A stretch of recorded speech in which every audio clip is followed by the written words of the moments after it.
It was a calm Monday morning in the bustling city of Atlanta. Business people rushed in and out of tall buildings, the streets alive with the sound of honking horns, fast footsteps, and distant conversations. Among the usual morning crowd was a tall, sharply dressed man named Marcus Reynolds. He stepped out of his sleek black SUV, straightened his tailored navy blue suit, and adjusted his gold watch. Marcus exuded confidence, and why wouldn't he? He was a self-made millionaire, a man who had risen from nothing to build a thriving real estate empire. At just 36, he had everything people dreamed of: wealth, respect, and the freedom to live life on his terms. Marcus's destination that morning was the prestigious Brenton Bank, one of the city's oldest and most renowned financial institutions. Today, he intended to open a business account and discuss a new investment loan for an upcoming project. A project he was sure would double his already growing fortune. He had chosen Brenton Bank because of its reputation, even though he knew that sometimes such institutions catered more to a certain clientele. He brushed off any lingering doubts. After all, money spoke louder than anything else. Walking into the Grand Bank lobby, Marcus admired the pristine marble floors and high ceilings. Crystal chandeliers sparkled overhead, giving the entire space an air of sophistication. He approached the reception desk where a young woman with curly blonde hair and a bright smile greeted him. "Good morning, sir. How can I assist you today?" she asked kindly. "Good morning," Marcus replied, his deep voice calm and polite. "I'm here to open a business account and meet with a manager to discuss some investment opportunities." The receptionist's eyes sparkled with interest. "Of course. Do you have an appointment?" "I called last week and spoke to someone named Claire. Let me check for you," she replied, typing something quickly into her computer. A moment later, she looked up. "Ah, yes. Claire is available. She's one of our managers. Please follow me, sir." Marcus thanked her and followed her across the lobby to an office near the back. The receptionist knocked gently on the door before opening it. "Claire, Mr. Reynolds is here for you." Inside the office sat Claire Thompson, the bank manager. She was a middle-aged woman with short auburn hair, sharp features, and a gaze that seemed to measure people before they even spoke. Claire was known for her no-nonsense attitude and her devotion to keeping the standards of Brenton Bank intact. To her, the bank was not just a business, it was a legacy. Claire looked up from her paperwork and froze for just a second when she saw Marcus. She took in his tailored suit, his confident stride, and then his face, a face that she, perhaps unconsciously, judged too quickly. Something flickered in her eyes, and Marcus noticed it immediately. It was subtle, but unmistakable, a look of disdain. "Good morning," Marcus said, offering his hand. "I'm Marcus Reynolds. Thank you for taking the time to meet with me." Claire didn't take his hand. Instead, she folded her arms across her chest and offered a tight, forced smile. "Yes, of course. Have a seat." Marcus lowered his hand slowly, his brow slightly furrowed, but he said nothing. He took a seat across from her desk as she studied him for a moment longer than necessary. "So," Claire began, her tone icy, "you're here to open a business account?" "Yes," Marcus replied, keeping his voice even.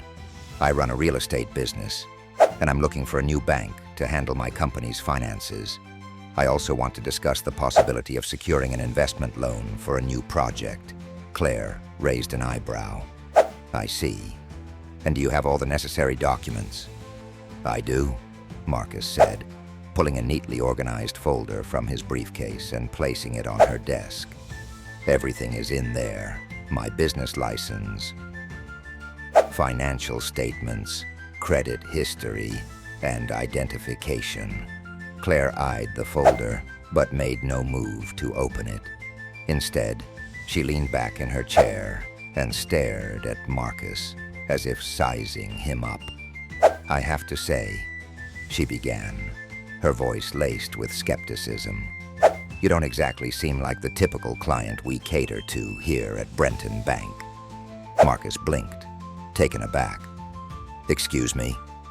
"Well," Claire continued, her smile sharp and condescending, "this bank tends to serve a more established clientele. You understand, I'm sure." Marcus felt a tight knot form in his stomach. He knew exactly what she meant. He'd heard this kind of language before, hidden behind polite words and fake smiles. "I'm not sure I do understand," Marcus said, his voice firm but calm. "My financials are solid, my business is successful, and I have everything required to open an account. Is there a problem?" Claire's expression hardened. "I just don't think Brenton Bank is the right fit for you, Mr. Reynolds. Perhaps you should try one of the other banks downtown. They may be more accommodating." Marcus stared at her, a mix of anger and disbelief flooding through him. "Are you denying me service?" Claire shrugged. "I'm simply suggesting that this isn't the best bank for someone like you." "Someone like you." The words hung in the air like a slap. Marcus took a deep breath, his jaw tightening. "You know," he said slowly, "I came here today in good faith, expecting professionalism and respect. But instead, I'm being judged because of how I look." "I assure you that's not the case," Claire said defensively, though her tone made it clear she didn't believe him. Marcus stood up, gathering his folder. "You've made a big mistake today, Ms. Thompson." Claire smirked.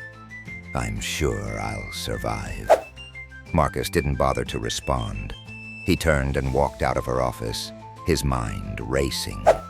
He had encountered racism and prejudice before, but something about this moment stung more than usual. Maybe it was because he had expected better from a place like Brenton Bank. Maybe it was because, after all his success, he thought he had moved past being treated like he didn't belong. But if Claire Thompson thought this was over, she was in for a surprise. Marcus wasn't a man who let things slide. He believed in justice, and he knew exactly how to make things right. Marcus left the bank with a sense of determination burning within him.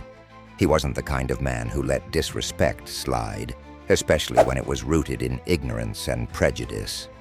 As he climbed into his SUV, he dialed the number of his lawyer, Angela Stevens, a sharp-witted woman known for her no-nonsense attitude and ability to turn legal matters into triumphs. "Angela, I need you to meet me at my office in an hour. I've got a project for you," Marcus said firmly.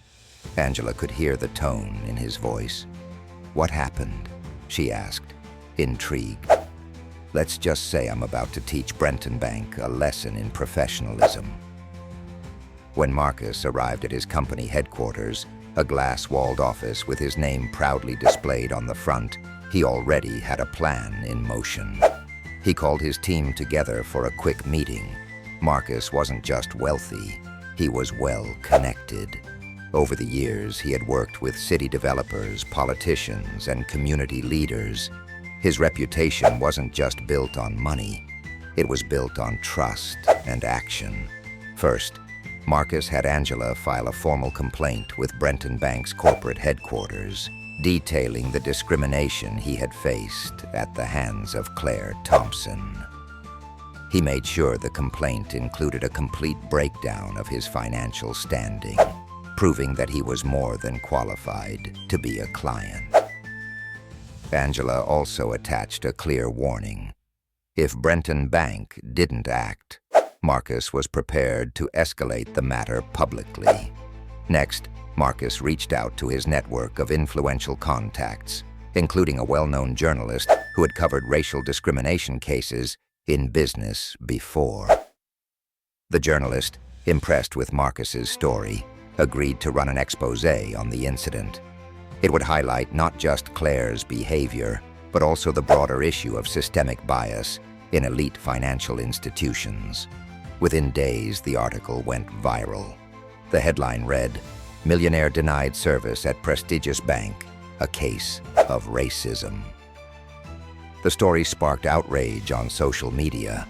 People flooded Brenton Bank's pages with comments demanding accountability. Clients threatened to close their accounts, and local news stations picked up the story, making it impossible for the bank's leadership to ignore. Claire Thompson's smirk was wiped away when she was summoned to a meeting with the bank's senior executives. They grilled her on her treatment of Marcus, the decision to deny him service, and the subsequent fallout. Claire tried to defend herself, but the evidence was clear. She had made a biased judgment, and now Brenton Bank was paying the price.